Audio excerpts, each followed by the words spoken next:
There's no way I'm gonna be able to bike back in this weather because I'm just gonna be drenched. So I'm currently waiting underneath the tree.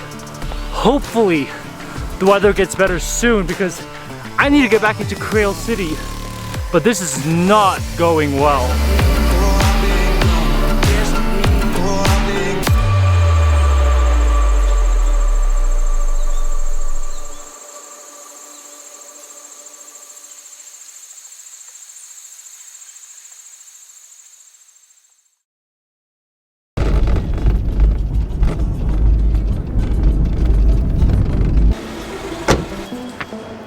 Good morning from the Chihuahua bus station. We've woken up at 4 in the morning today to get here. We're taking a bus from Chihuahua to the little town of Creel, which is supposed to take maybe 5 hours, 6 hours, but our bus leaves it actually pretty soon, so we're gonna start heading over to the bus.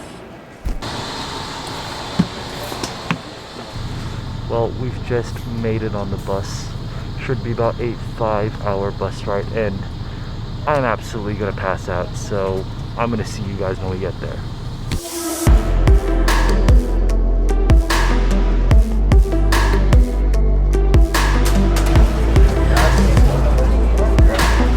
Well, we just got off the bus. Welcome to the city of Creel.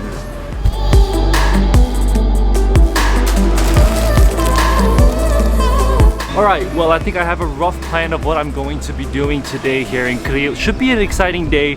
We've just gone to a little local market to buy some stuff to give us energy when we're out in the wilderness and there's nothing to eat. But I just bought a little bit of bread and hopefully that will get us through the day. The goal now is to try and get a bicycle so that we can start adventuring through Barrancas del Cobre. Well, we've just got our bikes. We're gonna be on our way and starting to explore the beautiful area of Creel. These bikes are pretty expensive. They're about 350 pesos until 5 p.m. So let's make the most of it.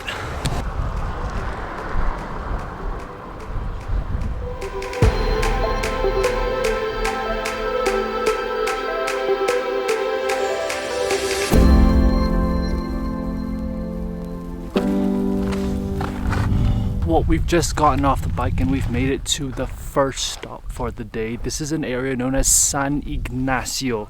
And the reason it's called San Ignacio is because you can see there is a church that is right behind me, which is the San Ignacio Mission. Now the church itself, there's nothing really special about it. It's just a really old church. There's not even chairs. There's like nothing. It's completely empty, completely abandoned inside. But what's cool about this place is that you park your bike here so that you can walk to a couple of the other valleys which are in this area that have really interesting rock formations. So we're just making our way to the first rock formation.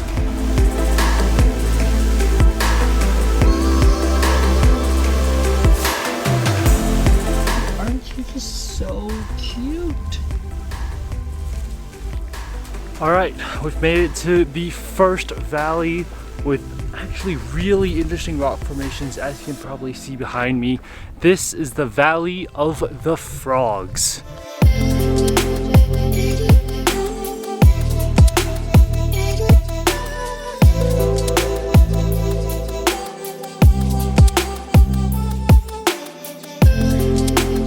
Well, the reason this place is called Frog Valley, or the Valley of the Frogs, is not because that there are frogs here, but because apparently the rocks look like frogs. And I wouldn't say they look exactly like frogs, but they are pretty peculiar enough. You've got some green spots on the top, so I guess it makes sense. I guess I can understand why they call it the Valley of the Frogs. But as I mentioned, this is just one of the many valleys around the San Ignacio area. So we're gonna go and continue and look at the other valleys that we can explore.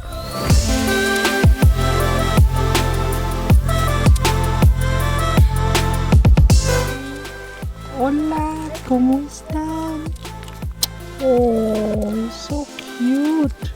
I think I just saw literally the two cutest puppies. They've got like this white fluffy fur and they're so small and they're absolutely adorable. wow, I mean, if you're gonna come here for anything, come here for the puppies. They're really cute. Well, we finally made it to the next valley and it's right in front of me, and this one is actually a little bit more unique. This is the Valley of the Mushrooms.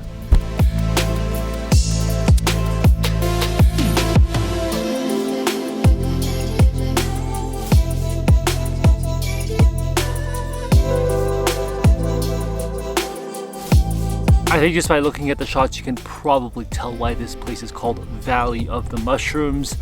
It's because a lot of these rocks do look like mushrooms, and if anything they kind of remind me of the fairy chimneys of Cappadocia. But here it's a little bit more pronounced. You have the stem of the mushroom and then the cap of the mushroom is really big. It's fairly obvious that it looks like a mushroom, so it makes much more sense than I would say the Valley of the Frogs. But it's a really nice place. The valley itself is just located right along this sort of hillside, so it sort of goes downhill almost, and just flying the drone here has just been amazing. Now of course, like all the entrances to the valleys here, there are going to be a lot of local Raramuri tribe people trying to sell you stuff. Now these Raramuris, they don't speak Spanish. I mean, some of them have learned it, but the traditional Raramuri language is very, very different. So you're getting a real Mexico sort of vibe to this place because it's still relatively separated from the rest of Mexico where everybody speaks Spanish. You have a very strong Native American influence here, whether it's from the clothing to the way the ranches are run. Everything is still really, really local, and as if it were like, you know, 800 years ago. People are still wearing the traditional Raramuri clothes. They'll speak in the Raramuri language. So this gives you a different side of Mexico, a side of Mexico that you don't really get to see in other parts of the country. So that's why it's really interesting. But I think that pretty much wraps up what we're doing here in San Ignacio. So we're going to get back on the bike and we're going to head to our next stop.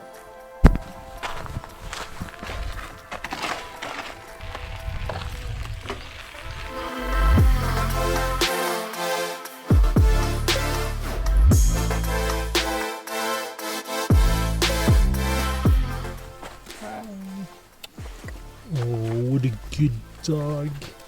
Good doggy.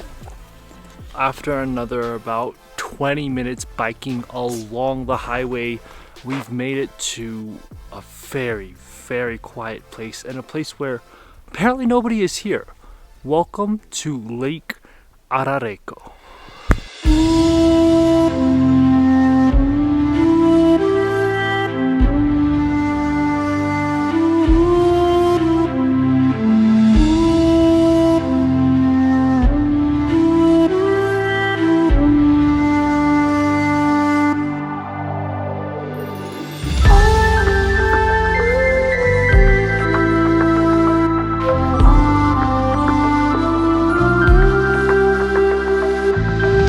Lake Arareco is a really, really nice, quiet, serene lake, and the entire area around the lake is just filled with all these pine trees. Now what makes Lake Arareco really unique, to me at least, is that you have these huge, giant rocks that are just on the side of the lake, just lying there, and these are like really, really massive rocks that are just there. But this is a very popular local hangout spot. There's also a lot of other things you can do. Obviously, you can go around and do a hike, but what a lot of other people will do is that they'll rent out a little boat and then they'll go on the lake and paddle through it. But if you do that, you have to pay, and you have to get like a life jacket and a lot of other stuff. We're not going to be doing that today. We're just going to be walking around the lake, but the views are really, really exceptional. The pine trees are really nice. The water isn't the clearest water, but it's the overall atmosphere that really makes it work. Everything's just really, really quiet. You don't hear anything except for the birds chirping. There's literally no other noise. And even the people who are working here, and when I mean working, I mean selling things, they're from the local Raramuri tribe, and they're selling their local cultural handiworks. So it's really, really like a pre-Columbian type of America that you're seeing right here. But it's absolutely beautiful. The lake is so quiet and so tranquil. the awesome thing about this place is that it's a really beautiful place, but anyone that actually comes and visits this place is usually a local. So you can see the local Raramuri people, you can see local Mexicans, but I haven't met a foreigner here yet. It's all their native languages here. They're preserving the environment. They're doing what they've been doing for centuries, wearing their traditional clothing. So everything is so well preserved as their civilization is. And you can hear their language. It's very, very different from Spanish, and a lot of them, like I mentioned, don't really understand or speak Spanish, but it's just beautiful. And the clothing that they have, it's so colorful, it's so nice. It's really something you have to come and see. We've come back to the parking area where the bike is parked. We're going to leave the lake and we are going to head back to the city of Creel.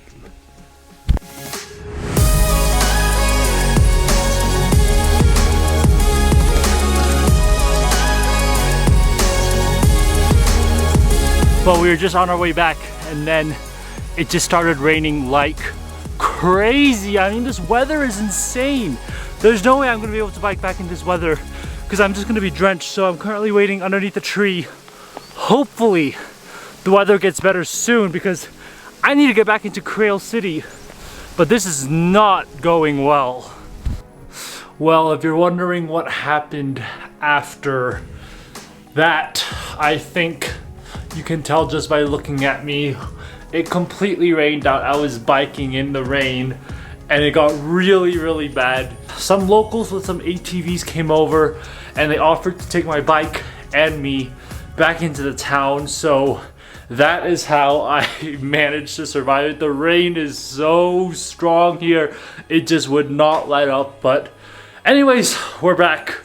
I'm not gonna complain. If you enjoyed this video, definitely give it a thumbs up and subscribe for more food and travel videos. Let's hope tomorrow, another day in Creel, it won't rain on us again, but we'll see about that in the next video. All right, I'll see you guys soon. Bye guys.